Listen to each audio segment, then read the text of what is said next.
let's be clear about this. You know that I'm dying. You know that I was really angling to just not do a show, and you're like, no. I want you to turn on the glaring lights and just like burn your retinas, and I'm gonna mock you by making it a thumbnail all about like death and sickness. I at this point, I'm starting to take it personally, Carly. Like this, it just seems a little unfair. How good Really are my does. thumbnails lately? I just feel like I've really upped my thumbnail game. They are whoever good. thought it was a good idea to let me loose with AI? Well, like we said before, AI is an amplifier. It just reveals what's really going on underneath. And I tell you what, whatever was going on underneath with you was terrifying. Yes. So I can't help but notice, though, I think you found an amazing cure because we actually cancelled Monday's show because you're a wuss and you couldn't do a show because you just had some little sniffle or something. I mean, here am I, like heroically still showing up despite the fact that I'm borderline dead. But I couldn't help bully him into the show. I couldn't help but notice that you magically got better the minute guys, we're doing a temporary drinking game. Every time Carly mentions her new Mac. Yeah. Guys, prepare your livers. You are in trouble tonight. I have one more very obnoxious thing to announce because you know how we often talk about I have published more than you have? Well, friends. Yeah. Well, friends, we have the fourth book, The AI Advantage. And look, the Topher, AI generated book, yeah. AI generated? Yeah. Says AI on the front. The photos were made by AI. But anyway, this is my book. So, meh. And it's got words in it. It's not one of your bloody stupid novels. My books have words in them. I'm not pretty ones sure. That make sense. Wow. How good's it look? Okay. It does look great. So in all seriousness, like, put it, there. Look at all those books. I'll have to put it here. Okay, I'm already not well, and this isn't helping. Making me really feel sick. Don't be so kind on Carly Stortler. It's going to take a lot more than 4 of her books to add up to one of mine.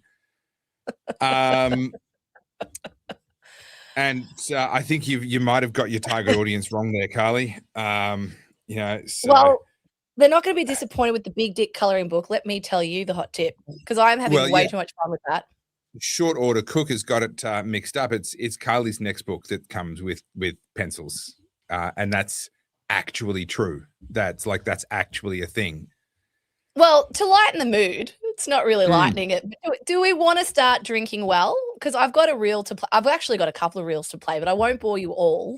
But I have to play one. So we've talked about the big dick coloring book. I'm stuck with water tonight. That's how sick I am. I am eschewing all forms of alcohol for the time being, temporarily. I'm about to go onto a different tab, so I'm just going to hold my face in this position. You're going to try and not look too ridiculous. Guys, this is another new drinking game. Every time Carly freezes, you have to drink. I don't know why. It's such a weird thing. Because it's a Mac. I mean, honestly. It's got nothing to do with the Mac. Come on now. It's an established medical fact that man flu is 20 times more painful than childbirth. Where's your wife? I don't know where he got that fact from, but wherever it was, it's authoritative and it's valid and it's true. Do we know if Phonic Photon is married and has a child? Because let me tell you, his wife will just be like, I probably soon to be used to be married. That would be my prediction. All right, so here's a bit of lighthearted fun. I think you guys might enjoy it. So, Stortle, look at me. I will fight you. Okay, everybody, this is her Achilles heel. This is the chink in her armor. She has a brand new Mac. She's very proud of it. Every little twist of the knife, every little jab that you can get into that sore spot over the next 3 to 4 weeks is worth its weight in gold. You have your assignment. Get to it. How good is the video though? This is like It is fancy webcam. This is much better than my last one. Yeah. That's, I I mean, tell you that what, is almost on a, like, I'm using a dedicated, like a decent Sony dedicated camera, and yours is, you know, the lens isn't as good, but the actual image is pretty damn good. Chris, yeah, compared to my other one. I will Yeah. say, for those who were trolling me in the Discord, it's got 64 gig of RAM and it's like crazy fast with my AI now, which means I can open even more tabs. That's why the AI server farms are struggling to get RAM. They can't get chips because Carly's too busy sucking up the world's supply. And Carly is also taking advantage of the fact that so many AI platforms at the moment offer you crazy, ridiculously good value for credits. So I'm just buying them all up and I'm ready. I am ready for this AI storm. Anyway, let's talk about Stalin. This is part 1 of the Big Dick Really? series. We're going there first? All right, fine. Let's go. Yeah, come on, it's fun. We're going to learn some things. Let me just refresh it and we'll bring it up. All right, hang on. Here we go. Some big dicks, and where better to start than with one of the biggest chodes of the 20th century, the original Machiavellian bastard himself, Joseph Stalin. We're going to discuss death a lot, and ironically, the best place to start this story is with his own. In March 1953, he had a massive stroke. Wait, hang on a second. Is this script about Daniel Andrews or Stalin? I always get them so confused. So old mate collapses on the floor and he lies there in his own piss for hours. And his guards are outside frozen because under Stalin, you didn't so much as blink without permission. That was a fast track to a bullet in the back of the head. So the most feared man in the Soviet Union is literally rotting on the carpet whilst his inner circle stands outside thinking, if he's just asleep and we barge in, we're next. If this were a movie script, you'd call it heavy-handed satire, but nope. This is how Joseph Stalin actually died. The king of fear, trapped by his own terror state, poetic in the most fucked up way. Now let's rewind. His real name was Yosef Jugasvili, and I'm sure I said that wrong, but he was born poor in the country of Georgia. He had a rough childhood with a drunk dad beating the shit out of everyone, your classic grim origin story. So it made sense that his mum wanted him to be a priest and she sends him away to the seminary. Weirdly, the kid's actually pretty good at it. And you're sitting there thinking, imagine if he just stuck with theology. The world might have dodged a bullet or a million. But nope, he discovers Karl Marx and gets expelled for revolutionary reading. And boom, just like that, he's a full-time Bolshevik. For those playing along at home, the Bolsheviks were a radical Marxist faction trying to overthrow the Russian Empire, but more on those murderous bastards in an upcoming reel. So whilst the fancy intellectuals debated communist theory in cafes, no, not the ones in Fitzroy, the Russian ones from 100 years ago, Stalin was out there doing the dirty work. Before he became one of the most feared dictators in history, he was essentially organizing armed robberies for the Bolsheviks. In 1907, he helped plan the Tiflis bank heist, which netted the revolutionary movement the equivalent of about $40 million in today's money. In other words, before he became the dictator of the Soviet Union, Stalin was basically the Russian version of Al Capone. So he gets arrested a lot and is sent to Siberia multiple times. And like he's channeling Houdini, he manages to escape every single time. Just to emphasize this, I'm talking about actual Siberia, but fuck nowhere and the coldest place on earth. So this catches the attention of Vladimir Lenin, another douchebag that I don't have time to talk about yet, but we will come back to him. Lenin realizes that Stalin's actually pretty useful. The dude has got some grit. So in 1922, he appoints him the general secretary of the party. Sounds boring, right? Like a middle management position. Except it's the most powerful job no one saw coming. He controls the entire bureaucracy, and that, friends, is where we have to end it for today. Be sure to come back tomorrow for part 2 of Joseph Stalin, and if you're keen to join the waitlist for the Big Dick coloring book. Okay. I don't know if I'm terrified or in awe. I think you're in the process of creating something that is going to get completely out of hand. You are going to lose control of, and you will spend the rest of you. It's like Enya when she did her first song album in Elvish. No. When she did her first one in Elvish, it's like, oh, this will be a cute little side project. No, it took over her life. Now it made her a lot of money, but she could never ever get away from it. And I fear that you might find that you are creating a monster that will define you and your work for as long as you live, and probably for a long time afterwards. Oh, I hope so. I want to be known for big dicks. Do you know what's fun? I am not well enough. Listen, I am so unwell. I'm so unwell that I'm using my toilet paper to blow my nose for a change. Oh, I thought you were cosplaying as Peter Malinowskis. Well, there is that too. So we got to talk about him because the South Australian election is just days away and there's some really weird stuff going on with that. But I don't want to move on from this while you're just enjoying your little center of attention moment there. I don't want to move on until you're actually done. Well, I got a bit of good news. So a couple of things, right? Because I know we didn't talk on Monday. So just to catch everyone up, it's been a week since we've seen you all and you've heard us speak. So long. G and I took a bit of a social media hiatus from X and just tapped out, right? Because you guys would have seen there's so much infighting, particularly in the US. There's a lot of it here. And I honestly just sort of got to the point where I'm like, I don't want to be a part of this. I don't want to see it. I don't want to read it. It's so negative. And just having 5-6 days, away from it, I feel like the world is lighter. And the reason I share this is because I know, like, obviously we talk about politics twice a week and you guys watch the show. But if you're ever starting to feel a little bit like heavy or like this is it, I don't know what to do, just tune out for a little bit because, God, it makes you feel better. It's really good for your mental health. It is, and sadly, it's not something that I really have the option of doing at the moment. I'm hoping to, over time, restructure what I do so that I can actually just regularly take time away, but that's not the phase that I'm in at the moment. But I will say it is, it's kind of it's a cart and a horse situation. Influencers keep on churning out rage bait because audiences are looking for it, and audiences are looking for it because there's always something new to find. There's this really kind of symbiotic relationship, but the fact is everyone involved is there because you chose to be for one reason or another. You were bored, you sat on the toilet, you had nothing else to do, scroll holing at night, or whatever it may be. Everyone, no one is on the internet scroll holing by accident. You might have done it mindlessly without actually thinking about what it's costing you and what else you could be doing, but no one's actually there by accident. And so we all ultimately have that control and have that choice to just go, you know what, I think I need to step away from this for a little while. And so much of it, if you actually stop and look at the language that's used, so much of it is conjecture.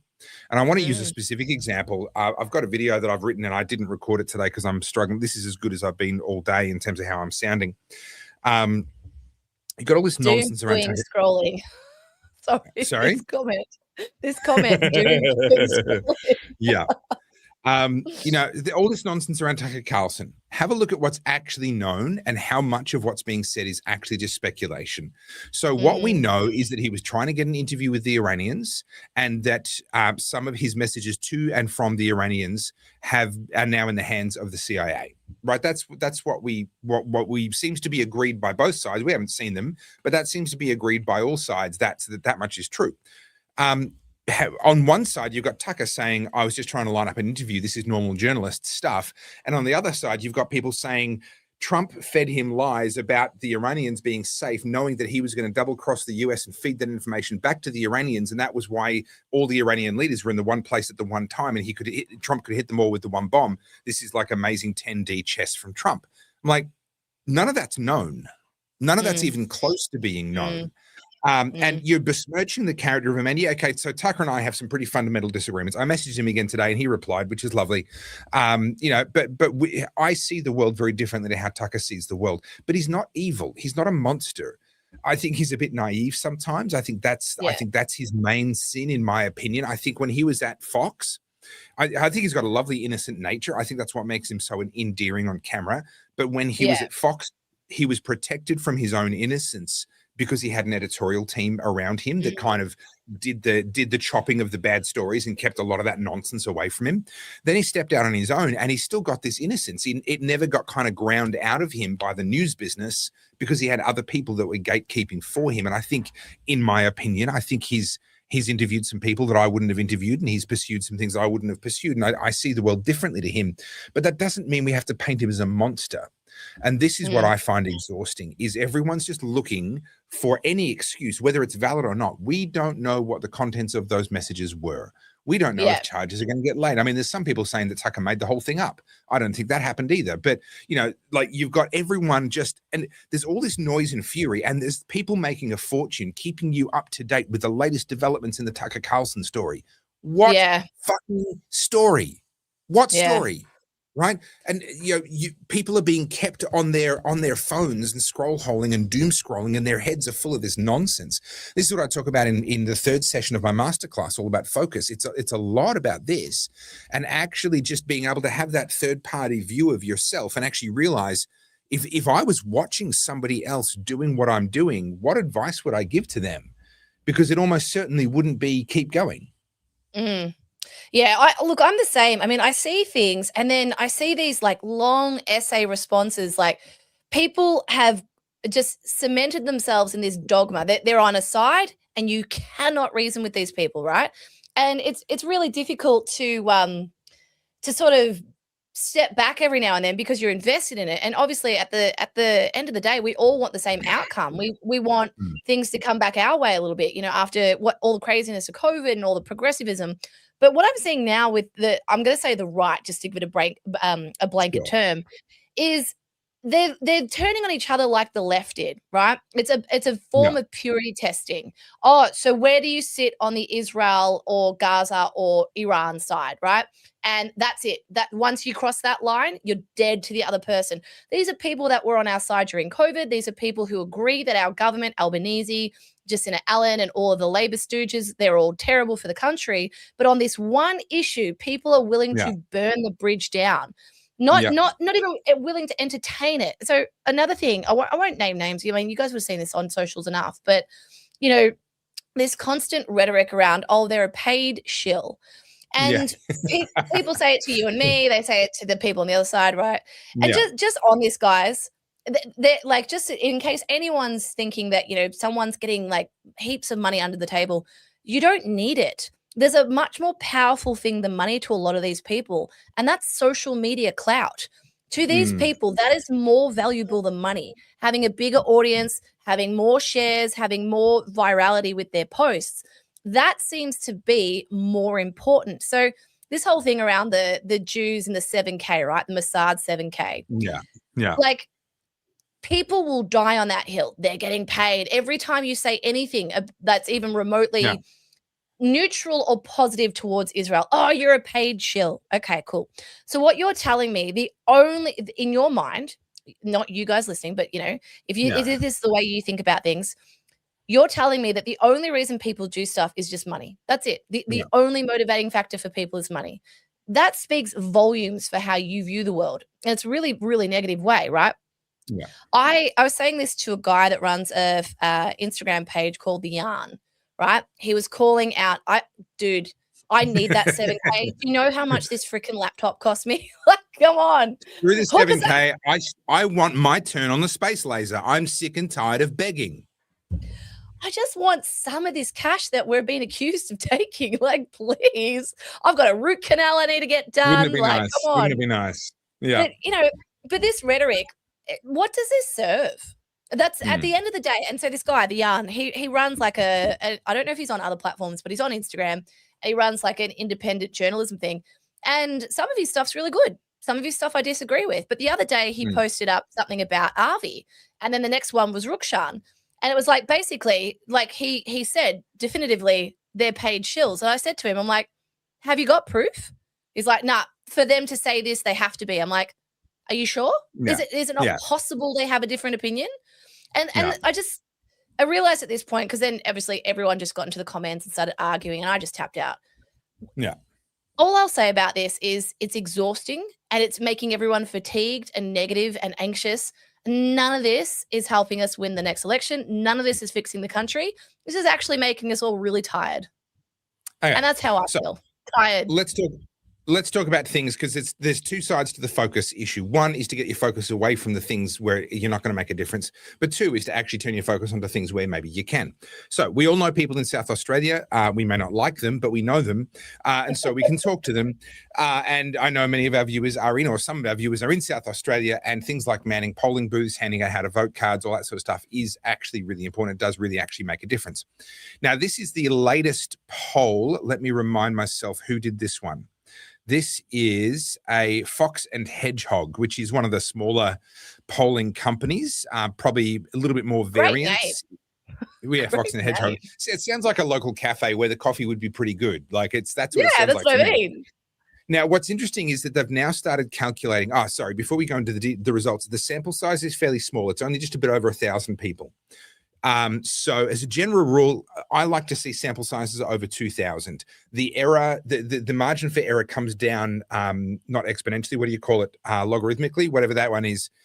It comes down a lot as if you double the size early. And then obviously, going from 2,000 to 10,000 doesn't necessarily increase the accuracy all that much. You kind of get past a point where really it's about as accurate as it's going to get.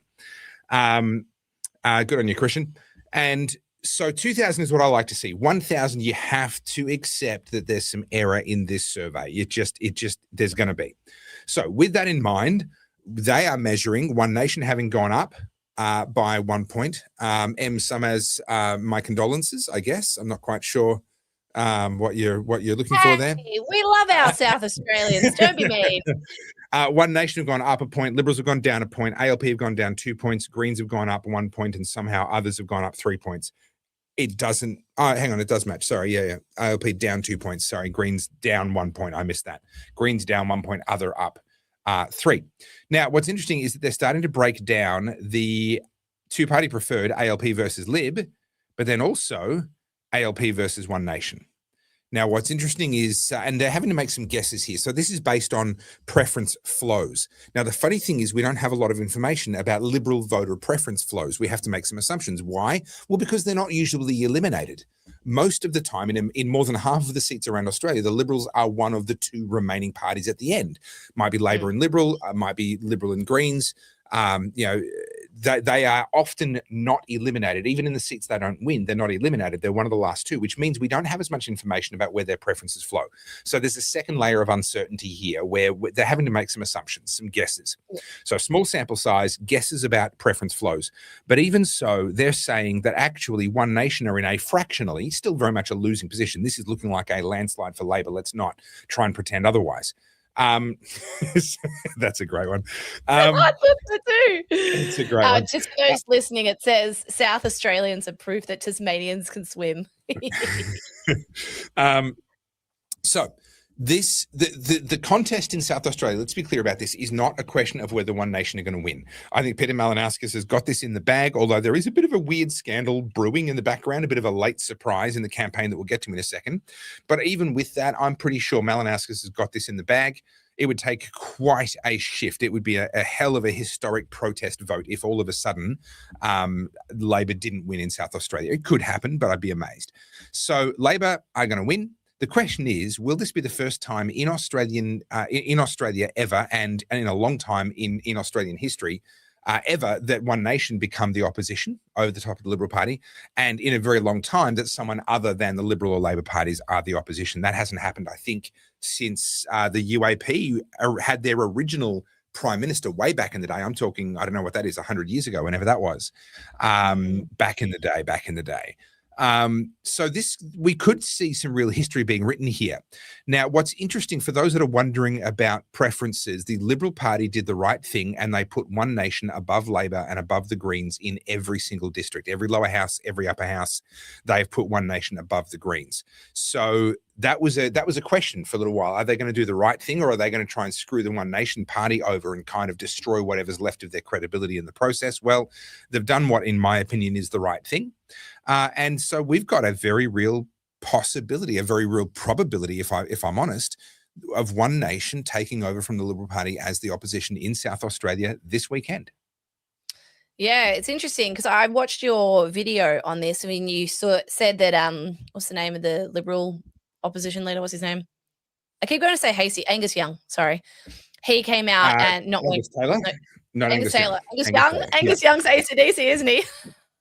Just a little bit, yeah. I watched him play up in Sydney not long ago. He is not running in the Australian political scene. Maybe he should. I don't know.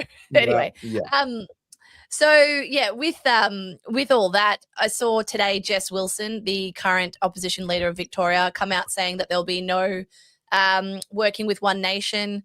You know, it seems like the Liberals are pretty adamant to say that they're not standing with One Nation, which, to be honest, great, awesome. You know, that's the nail in your coffin.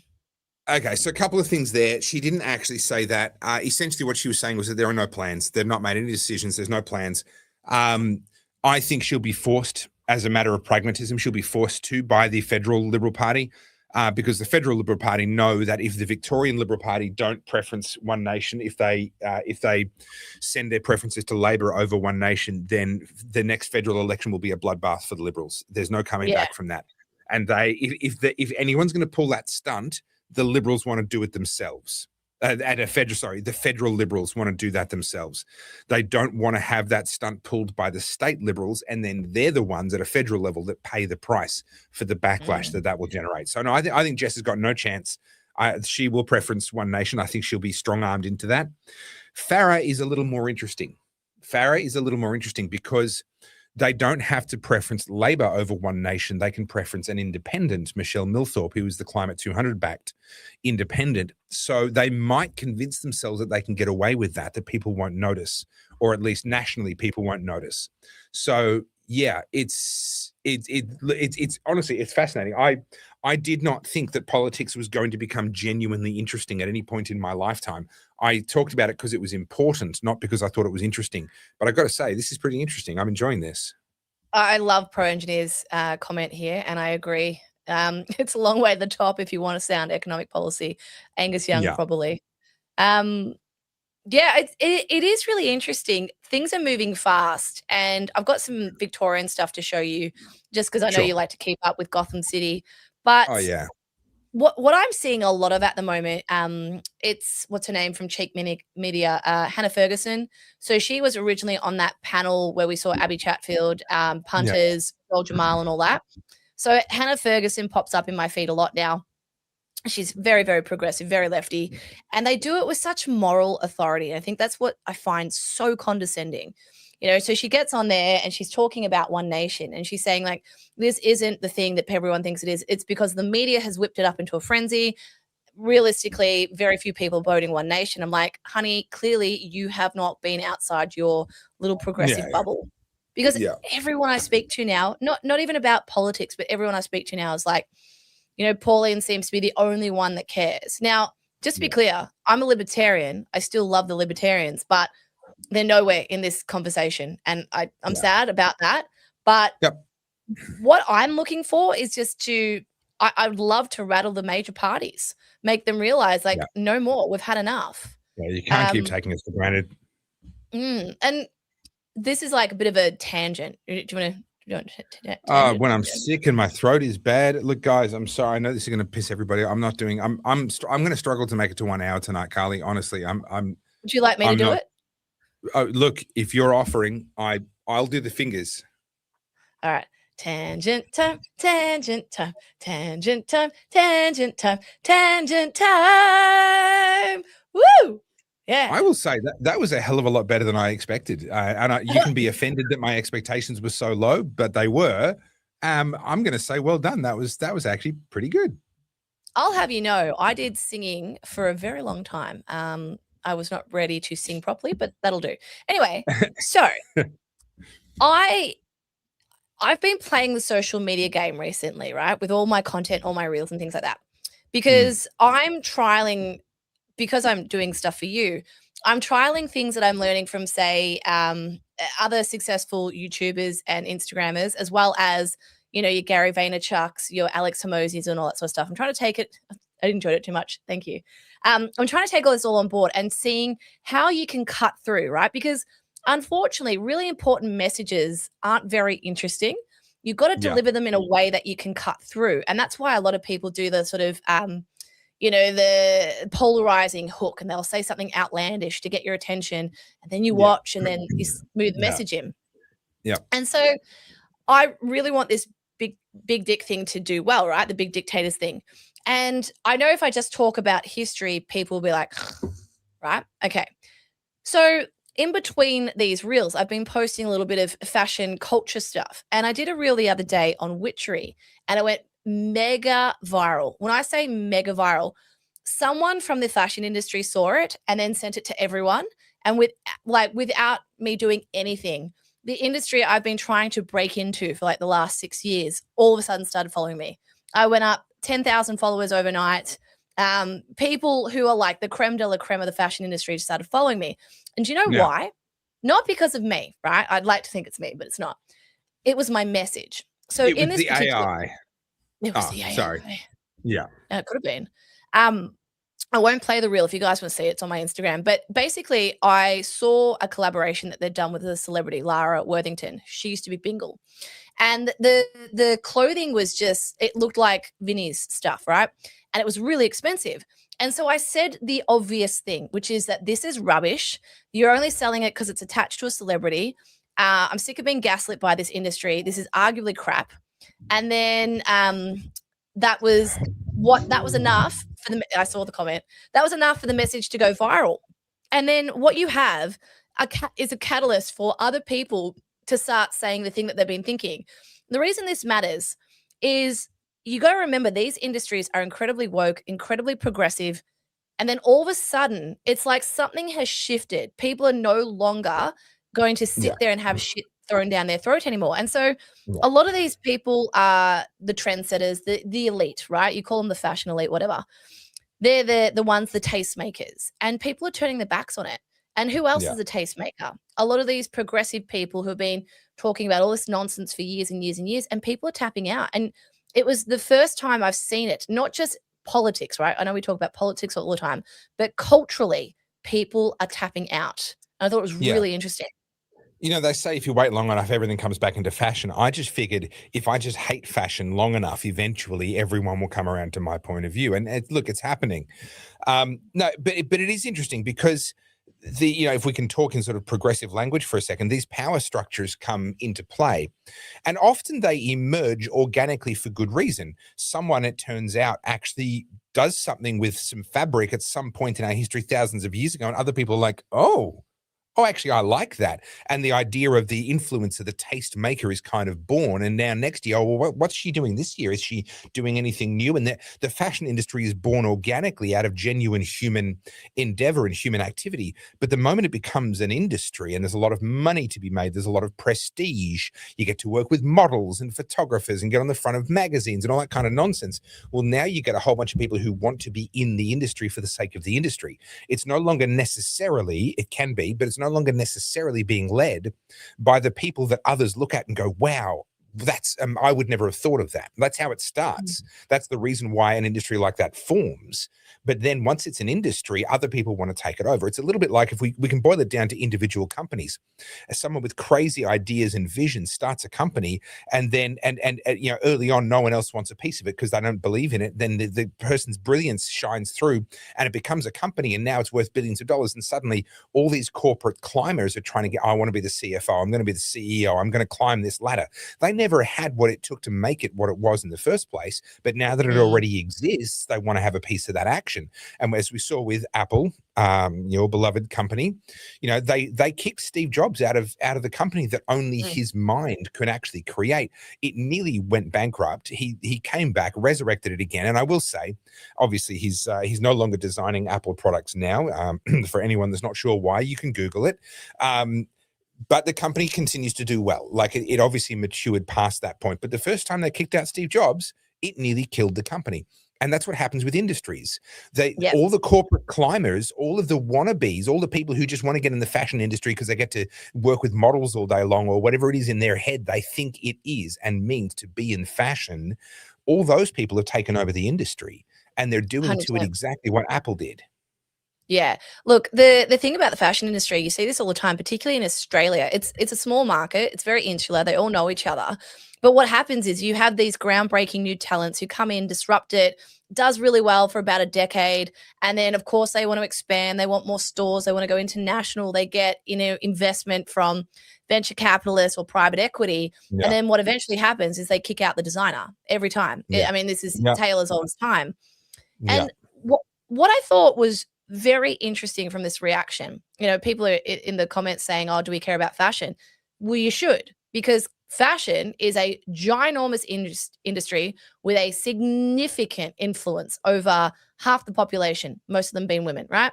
So when you've got all these celebrities and these trendsetters always pushing the same progressive narrative, guess what? That's how you get people indoctrinated. It's how it's done. Yeah. People want to conform. People don't want to be seen to be out of step, out of style, particularly people who are very vulnerable or self-conscious.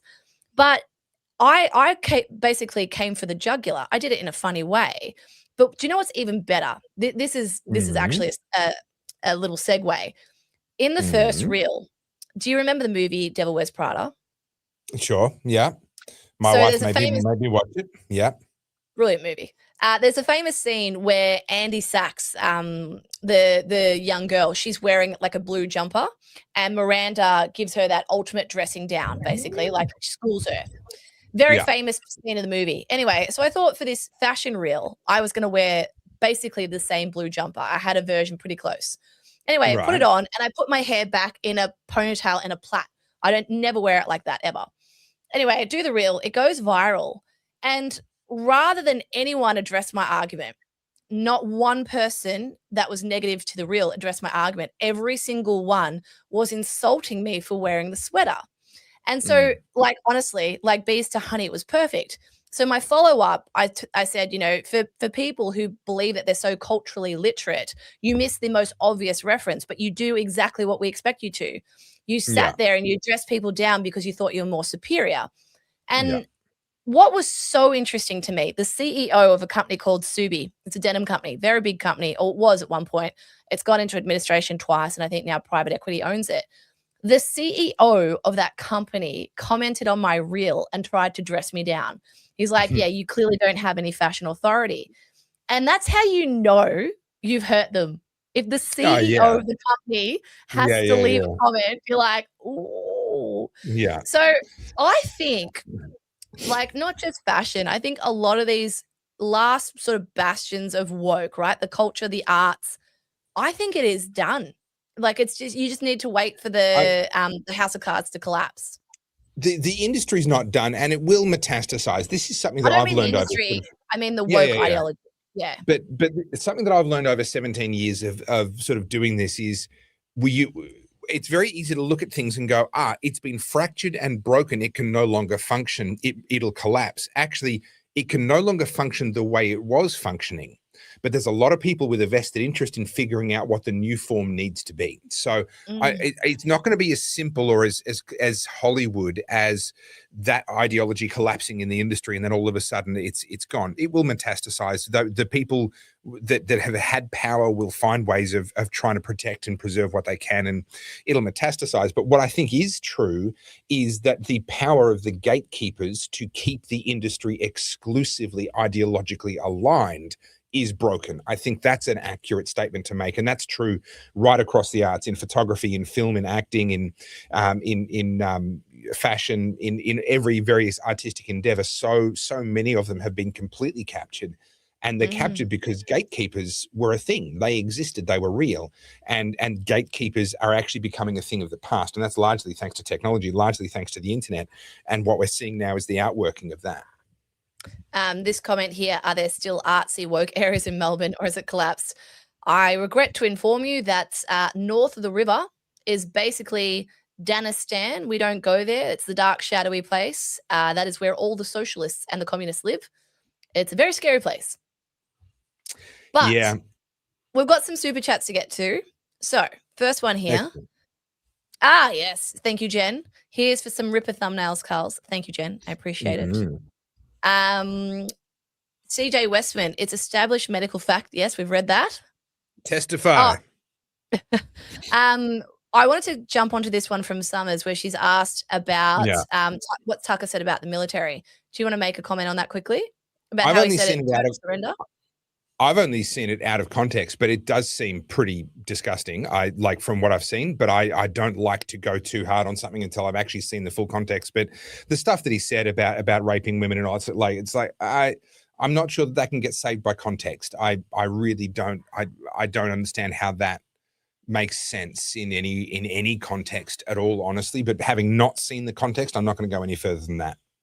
I think it was a highly emotional response, and I think the problem with these commentators, this is the last thing I'll say on it, is it gets, you and I have talked about audience capture before, where you play into the hand of your audience. You do what they want you to do, basically. And when you become like that, there's an expectation that you go a bit deeper, you go further. It's like Candace Owens. Just keep pulling that thread. There's deeper, or there's more to go through, whatever. And then they're salivating at, for the next video. And I think sadly, I think Tucker is that a bit like that, because you think about it, his network, his platforms is just him. If he's not doing that, there is no Tucker Carlson network. He has to do that. And at risk of repeating myself, I think this is where a little bit of that naivety comes from. I think because he wasn't picking the topics at Fox, they had story producers and researchers, and yes, they would bring a smorgasbord of things, and I'm sure he was involved in sifting through that. But ultimately, a lot of the crap was already removed out of that pile before he got to it. And so I think this is just that naivety. He didn't have to bone himself up as an editor, as a hard-nosed newsman. He didn't have all the charlatans and everything coming to him, trying to con him and pull the wool over his eyes when he was at Fox.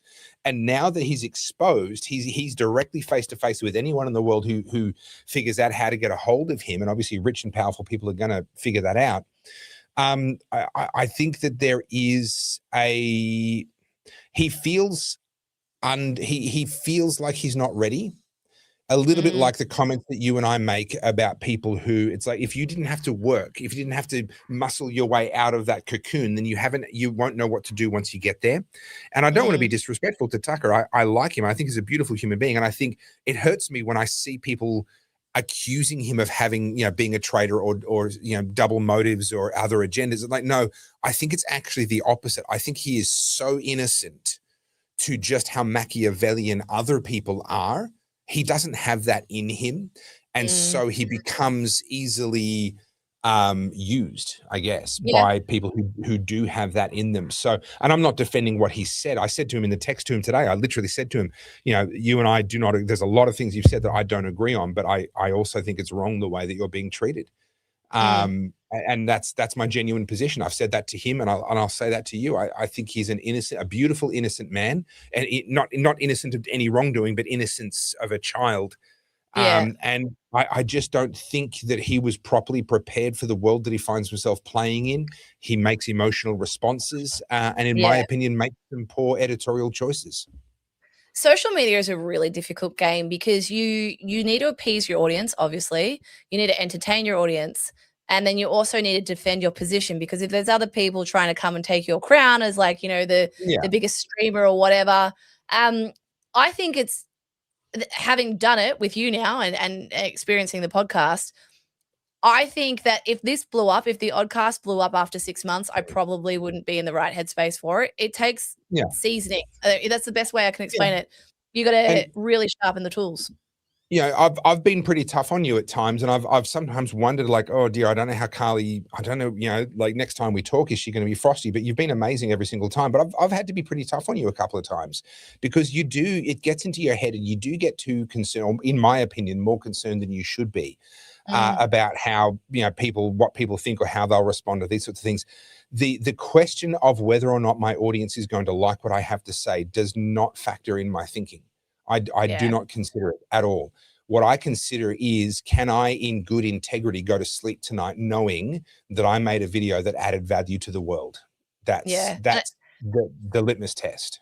When you say things like that, there's a purity to it. But as we know, there are people who are Machiavellian. There are people who are just, they're hungry for power, for success, and, it can get that way. Sorry. If I have a bad week and if not a lot of t-shirts sell or whatever, I'm sort of sitting there going, crikey, like I've got 3 people in the Philippines and 2 people in Australia, plus then I got to bring home money to the family. I'm sort of sitting there going, oh, and I get it. I get why people just go for the views. They go for whatever is going to get them that attention. But I'm not wired that way. I've told the story before about Dick Smith. He offered me $1 million. It was a thing called the Wilberforce Award. You can Google it. He offered me $1 million to be the face of his campaign against a big Australia. And I was 30 years old at the time. 30 years old. My parents were in the middle of losing their house. It was being foreclosed on by the banks. I was living at a friend's house. I was living in a friend's, not even spare room. They didn't have a spare room. I was living in their lounge room. At the time, $1 million would have gone down real well right about then. And this is, he flew me up to Sydney at his expense. We spent the day together, and it was a surreal day because he spent the day trying to convince me to accept $1 million from him. And I spent the day putting roadblocks in his way and telling him why I couldn't accept that, because I didn't believe he was right. I'm not opposed to a big Australia. And I think a lot of the reasons why he is afraid of a big Australia are actually fallacies. I don't think he's correct.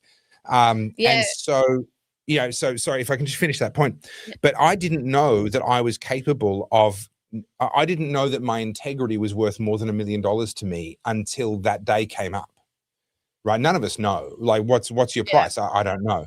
But I discovered on that day, and this is 14 years ago now, I discovered on that day that my integrity is worth more than $1 million to me. And so I smirk, I have a little chuckle to myself when people wanted to accuse me of selling out for $7,000 or whatever it may be. Oh, he's just in it for the clicks. He's just a grifter now. I'm like, I know about like, life doesn't often give you the opportunity to discover this about yourself. Most of us would go through our entire life, never have the chance to turn down $1 million. We'd never find this out about ourselves. But I happen to have had that experience, and I turned it down because my integrity is worth more to me than that.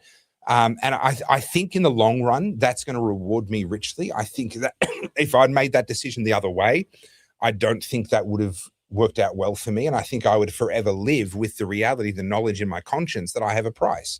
And I don't, and I prefer to live with that knowledge.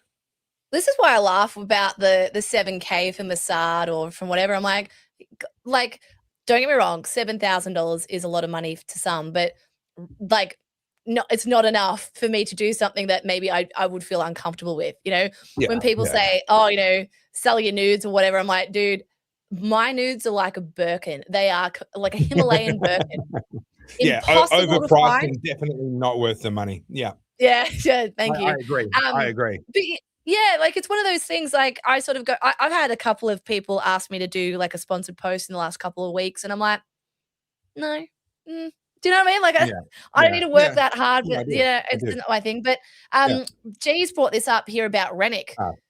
Gerard Rennick's gone off the this is CJ's comment. We'll read this quickly. I'd love to offer my services to both Qatar and Mossad for $7K per super chat. I'm happy to ask questions to steer the conversation as requested. Look, I'm with you, CJ. I would have no problem with our viewers making more money off this show than we do, because we make super chats $5 at a time. If you can make $7,000 at a time, good on you. I am a capitalist at heart. More power, more strength to your arm. Yeah, I wish. Like, I find it funny though, because it's a bit of a naivety from the person making that suggestion that it's 7K here, there, and everywhere. Like, that's not how it needs to work. Often people can be easily persuaded, people can be bribed, people can be, strong-armed. Like, there's a whole host of other ways of doing it without parting with money. You were reading G's comment earlier before I took it off the screen. Gerard Rennick, he's got off the rails. And to be honest, like, I know Rennick's a smart guy. I'm not trying to say that, but when I see someone, so he's out of the seat, he lost his seat, correct? Yeah. He's not a senator anymore. Yeah, so he lost his seat, and now he's just on the attack for Pauline and whoever else. And I have zero respect for people who go that way. It's all about stirring up shit, starting fights, starting internet fights, and honestly, that makes me lose all respect for you. Gerard would make he'd be an amazing policy guy. He's the guy that you want sitting in the back room, reading the reports, assimilating the information, making recommendations and fact checking them and putting together business, sort of business cases for the ideas, that sort of stuff. You want him at that level.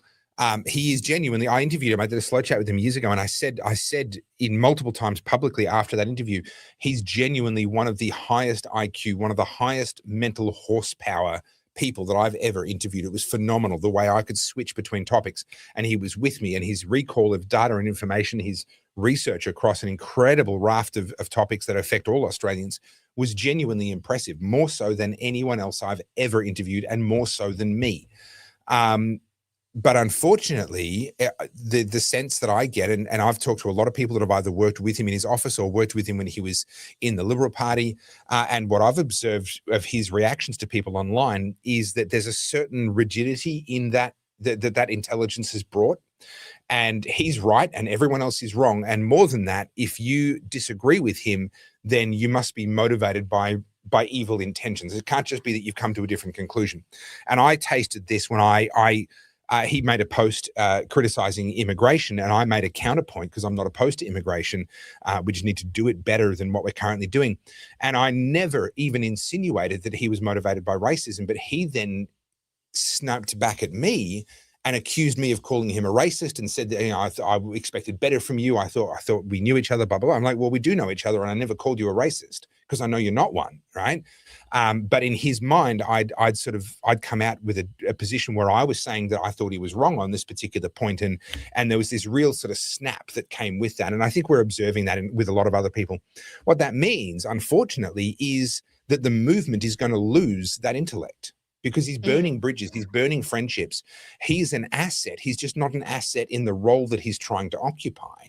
But unfortunately, I think we might end up losing him out of the movement. I mean, I know he just did a podcast with Carl Stefanovic and Alex Antic. Obviously, Alex and he were both Liberal Party senators at the same time in different parts of Australia, but they know each other, and it would appear they still get on very, very well. And I'm pleased to see that. And I'd love to rebuild the bridge with Gerard Rennick. I don't know why he would want to, but if he ever did, I'd be happy to sit down with him and work that through. But as things stand, the evidence is that we're going to lose his intellect out of the movement because people find him very difficult to work with. Yeah. And it's just sad to see because it seems to be like, I don't know if it's an emotional response or if it's a defensive thing, but that was kind of the Tucker thing that made me just want to tap out. And when people get, I think the other thing that frustrates me too is I get really annoyed with sycophantic people who will just, glaze one person and that person can never do wrong. No one's perfect. None of us are already right and all that sort of stuff, right? So I'm happy to hear people say something and then I go, I don't agree with that, but whatever. Yeah. But when other people are like, no, what Candace says is always right. Candace can never be wrong. And like, I see those comments all the time. I'm like, dude, don't put her on a pedestal because when she does fuck up, because everyone fucks up, you do you know what I mean? Like you get set yourself up for major disappointment. But I'm rapidly running out of steam here. So can we just get to something more important? Because I know we've been discussing like the fate of the world and the unity of the movement. You want to watch another reel? No, my liver can't take any more of that. What is this? Do you have any idea what I went through to find this piece of plastic? I don't know what it is. It's a little piece of Lego. Is that a Swedish-made penis enlarger, or? It is a little piece of Lego. Thank you. You can get your mind out of the gutter. I bought one of these non-Lego Lego kits. It's a beautiful. It's the Fast and the Furious Mazda RX-7 with the Veil side body kit on it. For those of you that want to geek out about cars, I love me a rotary, and I adore that car from the Fast and Furious movies. And someone modeled it in Lego, so I bought this in fake Lego. But it's been really good quality. It's honestly indistinguishable from the real thing up to this point. And this point was the point at which it was missing one of these. The kit was lacking a piece. And yes, I have gone through everything, every remaining bag. It's 90% built. Most of the pieces are on the car. If it was in one of the other bags, I would have found it. If it was loose in the box, I would have found it. This thing was missing. And unfortunately, it's a very difficult piece to substitute out for something else. So I've been procrastinating for a couple of weeks and I went online. And did you know there's this, I don't know if you've ever heard this before. If it exists, it's on the internet. I think there might be a few extra words. There might be some extra words in there somewhere, but if it exists, it's on the internet. And I found this, and then I found an Australian supplier who sold me a single one of these. Guess how much I paid? $5? $15.15. 15 cents for the part. I'm not making this up. 15 Australian cents. $15 for the express shipping. I paid 100 times the value of the part in shipping. I literally did that today. Yeah, that's what happens when you do stupid things like this. Well done. But I will share with you I will bring on to the show the finished bright orange veil side body kitted Mazda RX-7 when it's finished. I love how I've changed it. I'm sorry. Big dicks are on the brain. What can I say? Oh, dear. Oh, God, I've derailed myself. Well, Do you want to see what's been happening in Melbourne? Do you want to Tell be me up a bit to about date Victoria. Oh, look, the reason I like to hear this is because you just validate my decision to leave. I just enjoy being told that I'm right. Yeah. I'll play the video and then we'll talk about it. So I think it's this one. Let me pull it up for you guys. All right. Maybe let's remove the dick pump comment while we do this. Oh yeah, I saw this. What's going on there? Oh, hang on, I've lost it. Oh, there it is. Hang on. There's too many things with Channel 7. Like it's all happening, guys. Is it this one? Here we go. Has left a trail of damage across Richmond in a wild rampage on 3 wheels. The driver hit 10 cars with police on his tail as stunned locals watched the drama unfold. Screeching through Abbotsford and Richmond on 3 wheels, sparks flying. The out-of-control ute tore down Church Street, smashing through cars on 6 streets, narrowly missing houses and pedestrians, with police in hot pursuit. Absolutely insane. The Ford Ranger came to a crashing halt on York Street in Richmond around 7 last night. I'm shocked he even got this far. He just hit me and I'm just like shocked. The driver from Oakley tried to escape but didn't get far. It's my car, and if I hadn't taken my medication, what's the problem, though? Stunned locals couldn't believe the unfolding havoc. I feel a lot worse for the blue car, but the front of mine's totaled. Not even had it a year. There's pretty good soundproofing in here, and I heard it from way up the street because he was just scraping metal on concrete all the way up and crazy sparks. A 57-year-old woman with a pram was injured falling over as she tried to get away. I left probably just, I reckon, 5 minutes before this happened as well, so I'm pretty fortunate I didn't stay any longer, but geez. Yeah, wow. So there's that. I mean, there's more stolen cars. A man was murdered at a train station. Teenagers went on a rampage. One of the teens was killed. We've got the Good Samaritan who died. Good Samaritan. And I think, like, I've been watching some of these clips, and I said to G before, what annoys me about these news clips is, like, you would have seen some of the men that were interviewed then. They're sort of like, oh, it was terrible. Like, they're sort of laughing. And I get it. At some point, you just have to laugh. But also, the more we do that, the more we're normalizing how bad the city's become. And I mean, Jacinta Allen, the day after that Good Samaritan was stabbed to death, literally went, you know, the haters are wrong. Melbourne's the greatest city. And I just think, yeah. You know, I get it. I get why people are laughing, but at the same time, this isn't normal. This is not how this city should be. You know? So I did an interview with John Lott from the Crime Prevention Research Centre up in Sydney a couple of weeks ago. And it was really interesting. So this guy he's hated by, you know, everyone, not everyone, but all of his opponents call him a gun industry shill, blah, blah, blah. No, he just spits facts. He's spent years working in the federal government. He's got access, and, you know, they're all public, to some of the best statistics that you can possibly get your hands on in the US and elsewhere around the world. He sits there and very reasonably presents his case and presents his data, and he's right.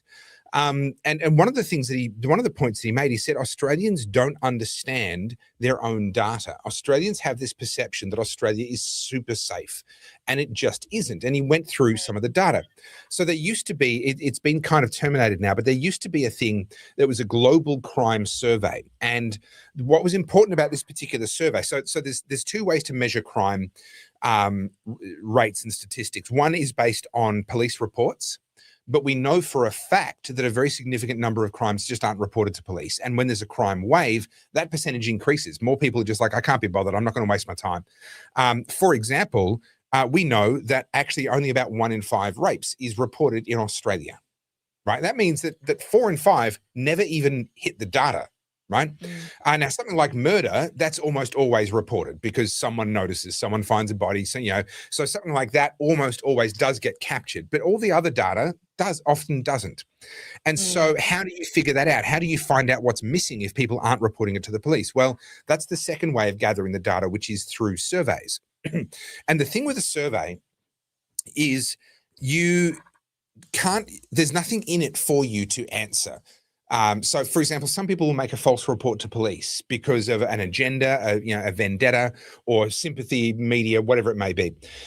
Filling out a survey about have you been a victim of crime, there's nothing in it for you. And so many statisticians argue that actually that's infinitely more accurate. And because it's proactive, the surveyors go out there and just try and survey a representative sample of the population. They can kind of control the confounding factors and try and make it as accurate as possible. Based on the data from these international surveys, in every form of violent crime, with the exception of murder, Australia is more dangerous than the US. Now, the thing with murder in the US is that more than half of all US murders happen in 2% of their counties, so their local government areas. 2% have more than 50, I think it's 56% of their murders happen just there. So if you just avoid those and don't get wrapped up in a drug war in one of those 2% of the landmass of America, your risk of being murdered in America is also significantly lower than your risk of being murdered in Australia. But we have this perception that America is super dangerous and that Australia is super safe. And I'm sorry, it just isn't true. So when I see what's going on down in Melbourne, there's a big part of me that's just like, maybe it's always been like this and we're only now just finally actually hearing about it and the media is actually starting to do its job. Maybe, like when we were younger and we had the perception of things being safer, I'm not sure that they necessarily were. We just didn't have social media. People didn't have cameras, capturing the car as it went sliding past on the street. Like, maybe this is actually just Australia. We are actually a relatively violent country by wealthy Western standards. I'm gonna push back on that. No, I don't think, like, there was definitely parts of Melbourne that you sort of went, oh, that's a bit rough. Like I grew up in Preston. Yeah, so I grew up in Sunbury, as you guys know, but I was in Essendon when Jason Moran was shot. He's one of the underworld figures, and it was in Essendon. He was in his car, and God, what I would have been 14, 15, somewhere there, right? We were doing something for school. Anyway, and that was the first time I'd ever seen anything like that. But, then you watch Underbelly and you hear just how full on that all was. I don't think any of that stopped. The thing with organized crime and the underworld is they tend to try and keep it to themselves, right? They don't want the attention of the cops, and they certainly don't want to bring the heat from the public on them. Yeah. So I'm not including that, for example. Like, that stuff is probably still going on. And same with the tobacco war stuff. Like, the fact that they're making it so public with the fire bombings and all that, it's a bit messy.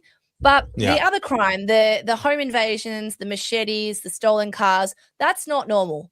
Melbourne has never been like that, because you look at the perpetrators, they're teenagers.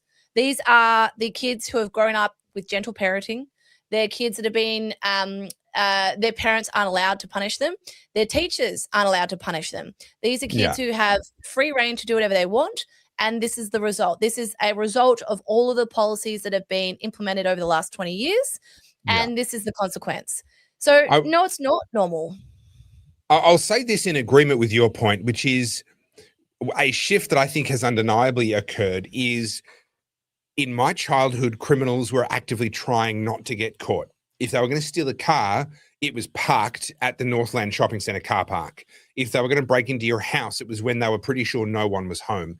Now, the shift that I think is very identifiable is that they're targeting, they're committing their crimes when they know that the person will be there. So they're carjacking the cars knowing the person's inside. They're doing the home invasion, wanting the person to be inside so they can get car keys and valuables. Machete attacks and these sorts of things obviously are just direct attacks against people. So I will say that shift, I think, is very, very real. Yeah, it's just one of those things where I think also, again, whenever I read commentary from the other side of the aisle, political aisle, there's always a way of going, it's not that bad, it's not true. But can we just quickly jump across to Grace Tame and her comments? I know you commented on it. All right. I'm fading hard. I can tell you now. But I will stick around for as long as I can. Okay, so a couple of things. We're finding this is a bit of a part of a broader segment, right? We're finding that a lot of the people that have been pedestaled in recent years aren't quite the people that the government tried to tell us they are. So the first one Grace Tame, Australian of the Year, went on ABC radio basically saying that October 7 was propaganda. No one was raped. It's not real. It didn't happen.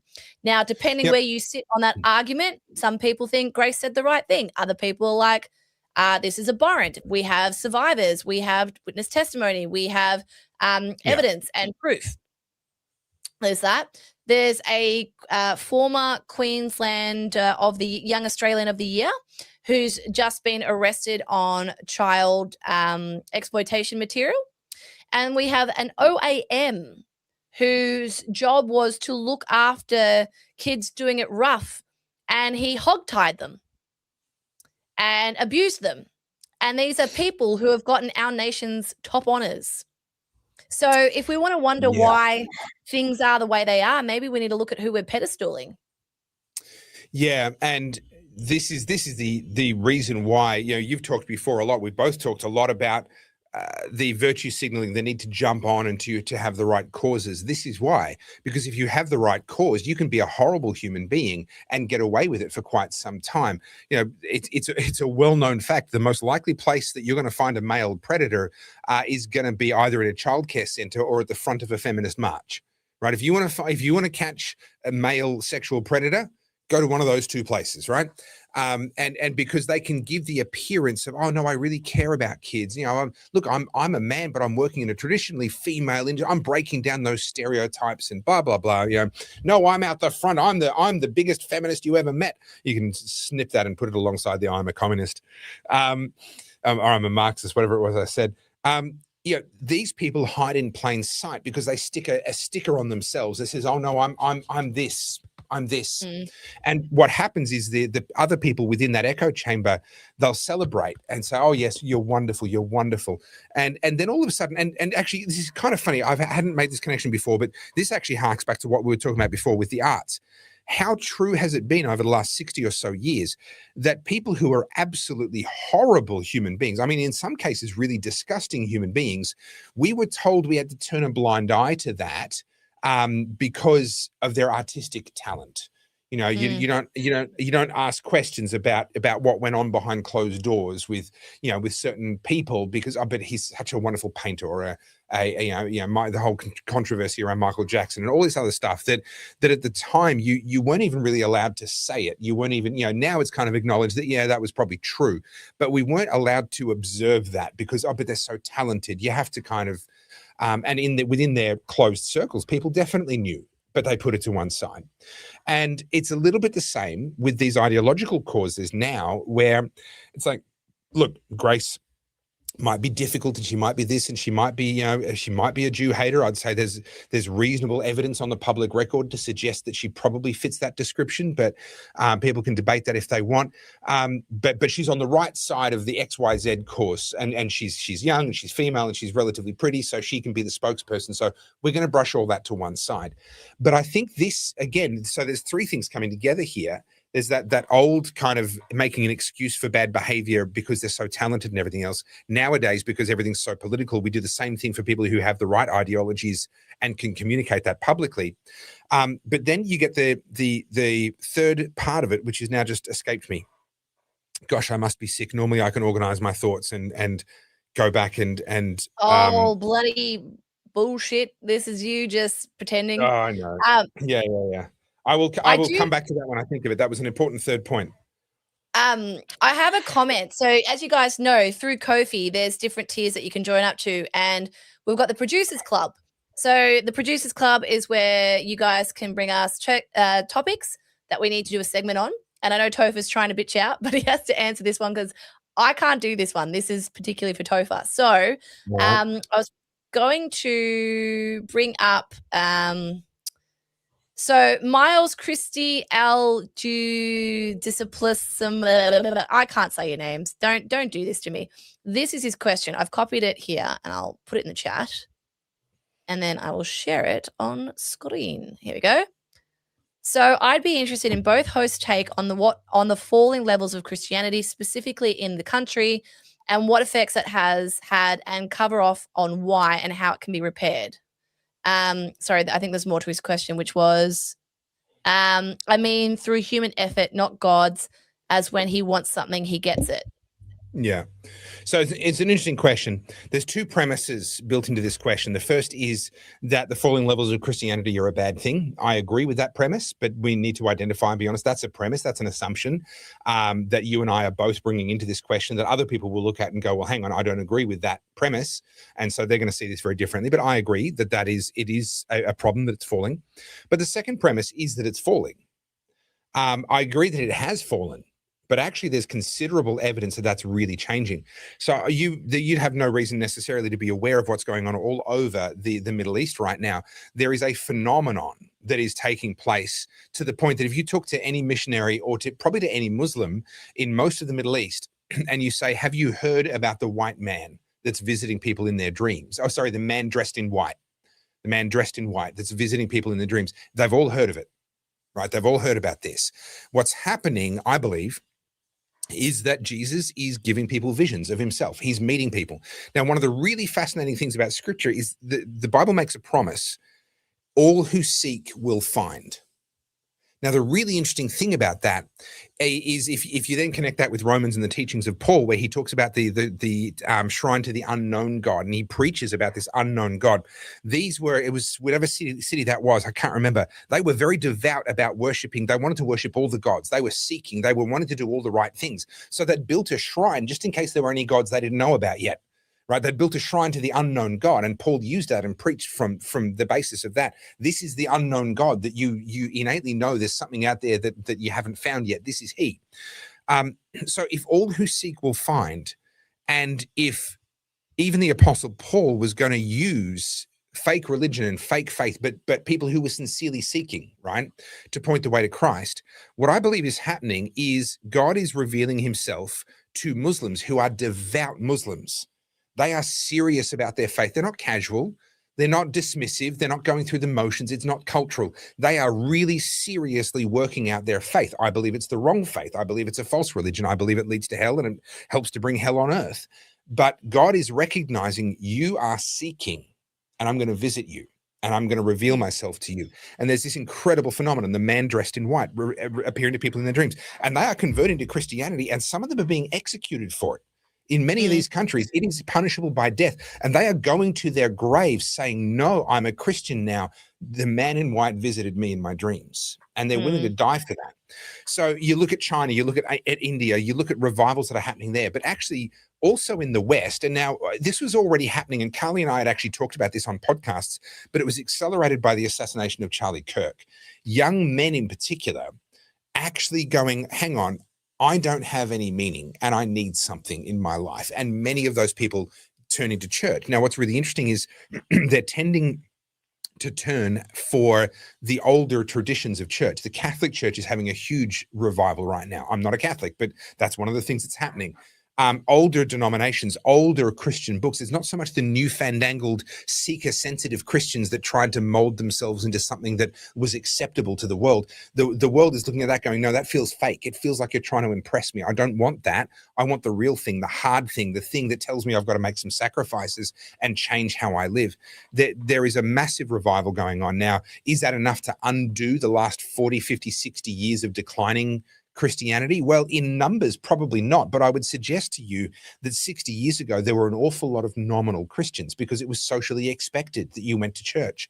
I would rather have a smaller number of Christians on paper, but for them to actually care and believe and do their best to live out that faith than to have a majority Christian country where most of it's actually nominal. So, I think that's my response.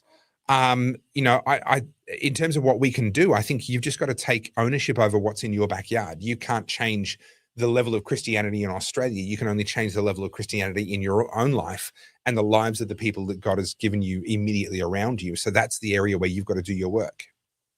I think that the closer we've become a secular society, it's left people rudderless, right? And I know not everyone's religious. As I've said before, I grew up in the Catholic Church. I don't practice Catholicism. I still believe in God for sure. I know the Bible very well.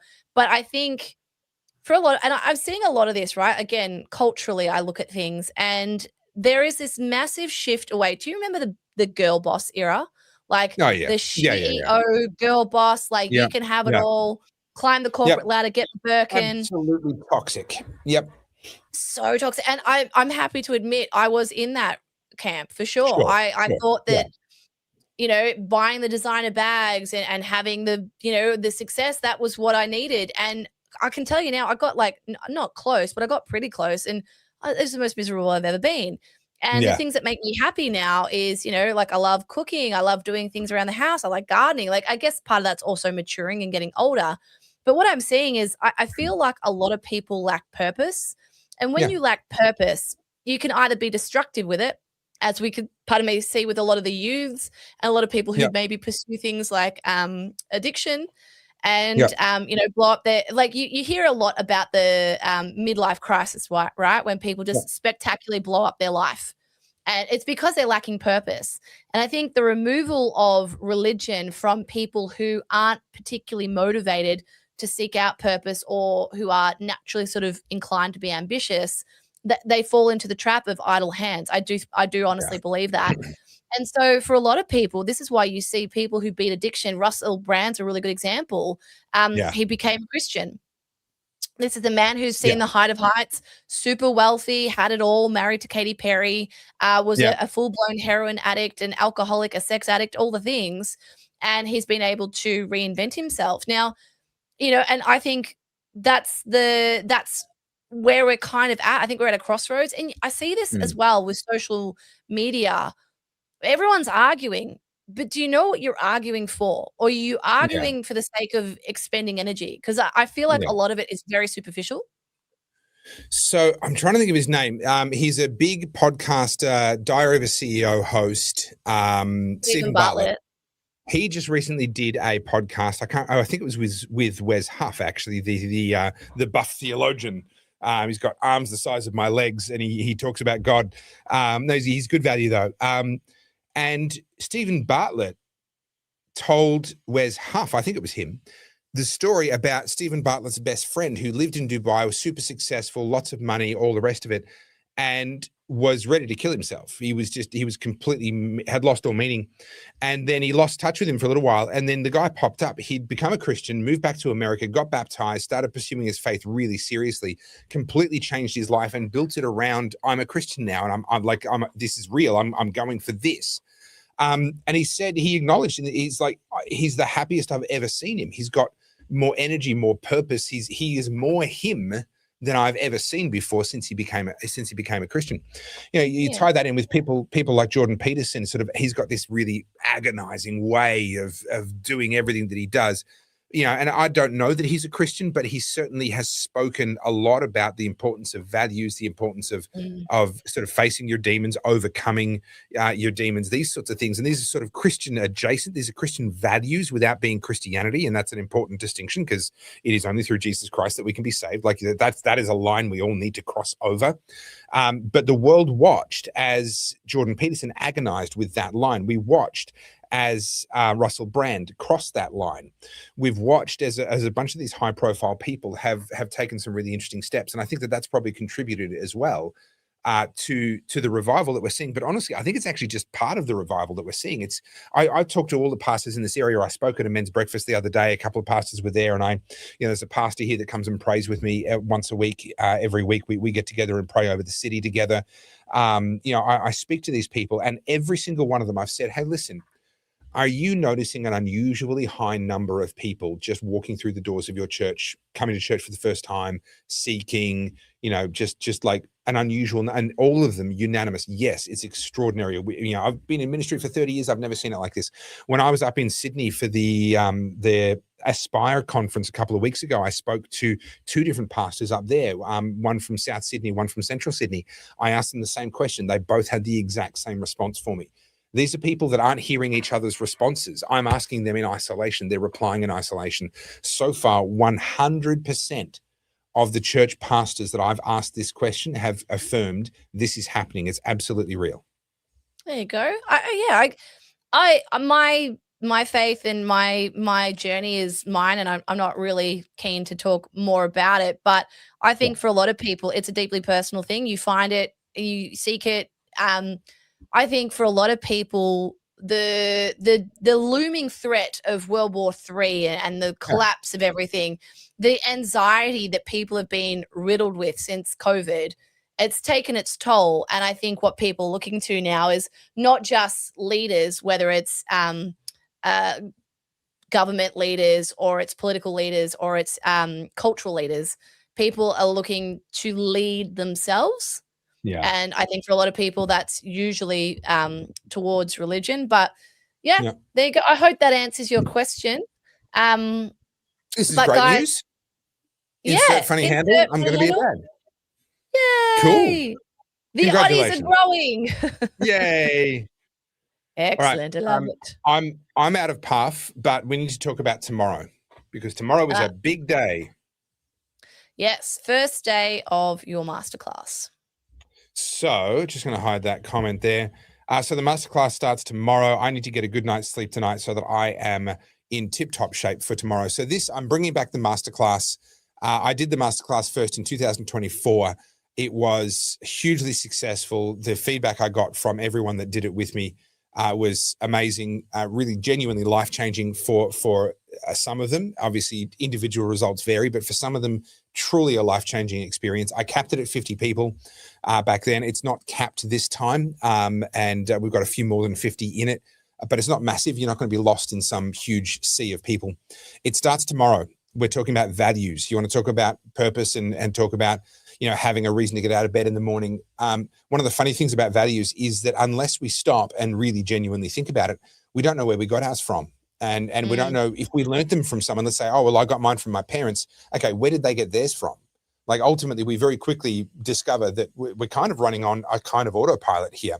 But then how do you actually test that your values are what you say they are? Because your identity is what you're conscious of. Your values is what's really true. And this is how cowards are born. I have an identity as someone who's courageous and caring and da-da-da, but actually my values are me first. And so the minute I'm tested, I bugger off, right? I didn't know that about myself until I got tested. I thought I was this amazing person. No, that was your identity. Your values were different. And so how do we figure out what our values are? And then if we're not happy with them, how do we change them?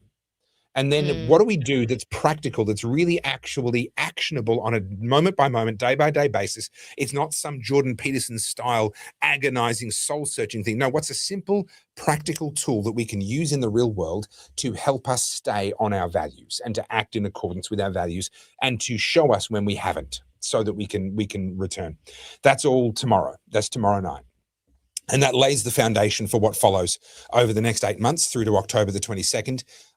Second month is all about financial resilience. And especially, I'm going to go through a whole bunch of mindset stuff on money. And then I'm going to give you an incredibly intensely practical framework for how you can put yourself in the best possible position in a high inflation economy.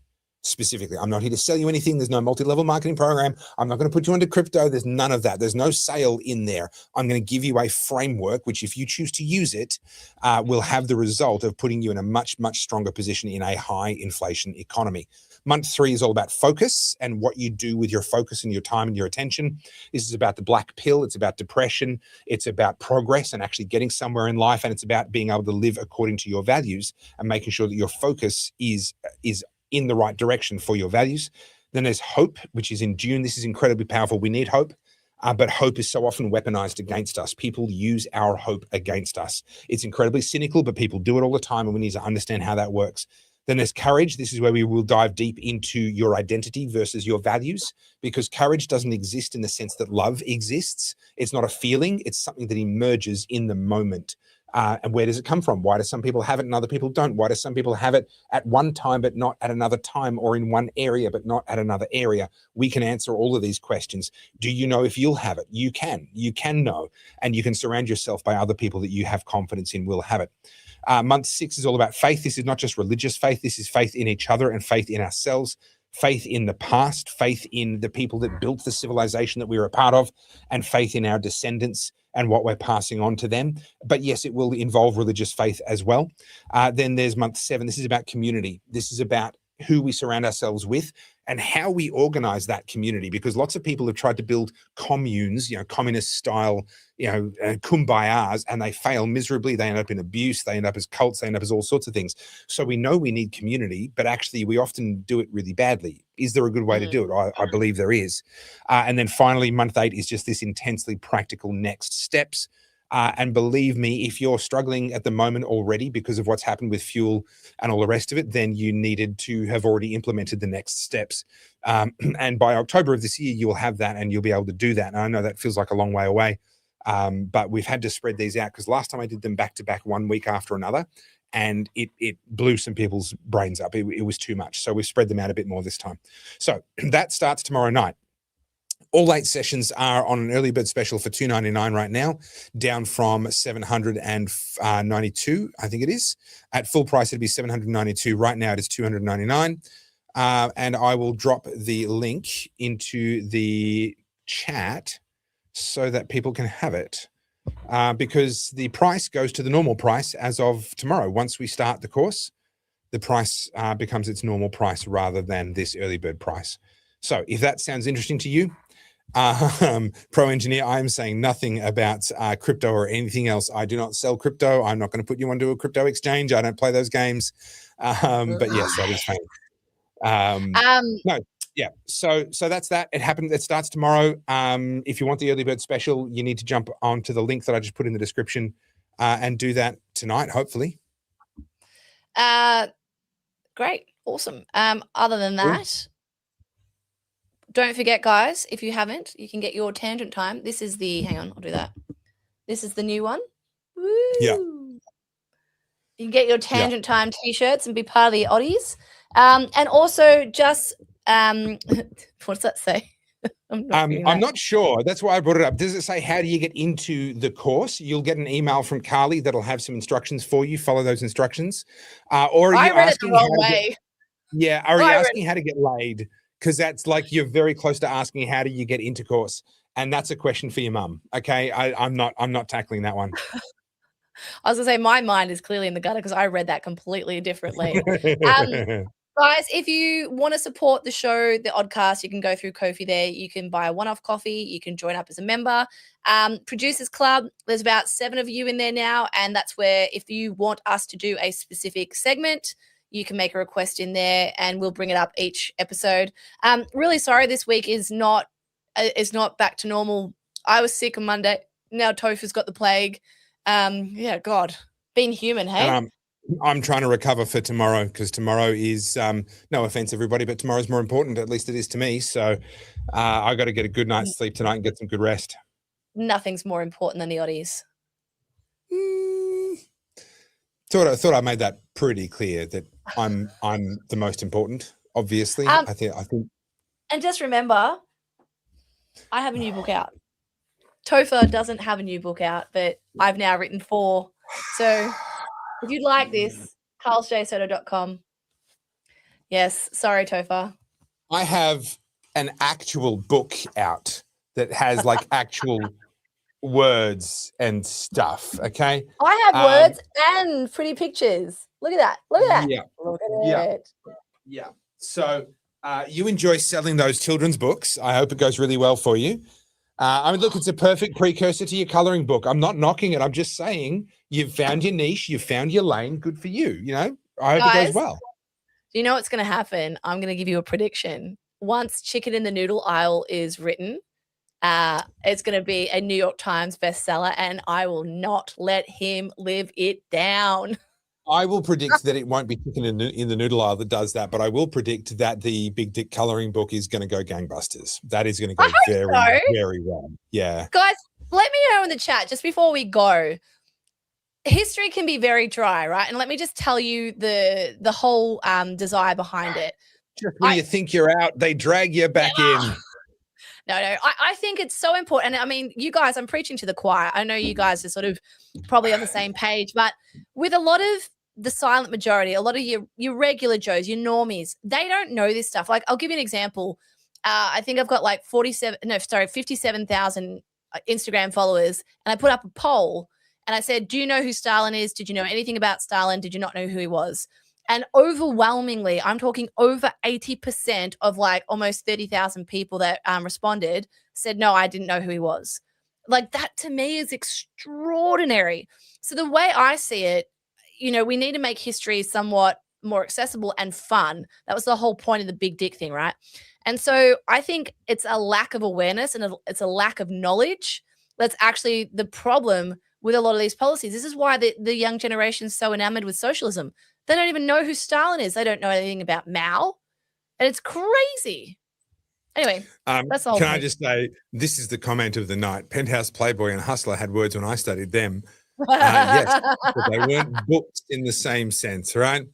Yeah, but the pages got stuck together, so it was hard to get the full story. All right, guys, we're out of here. This is clearly going downhill very, very rapidly. See you, those of you that have joined the course, I'll see you tomorrow night. I look forward to that. It is going to be really great, and that is the first of 8. You will still be able to get it afterwards, but you will pay a higher price. And obviously, you'll have to watch a replay of the first month because you will have missed it. Alrighty, guys. Thanks, Jimmy Gatt. Appreciate the comment. And we'll see some of you tomorrow and the rest of you next week. Thanks, guys. Thank you so much for all the super chats. Thanks for coming in, guys. And I apologize. Wasn't a big Oddcast tonight, but we'll be back on the mend. We'll be back into it next week. See you Monday. We will. See you, Steph.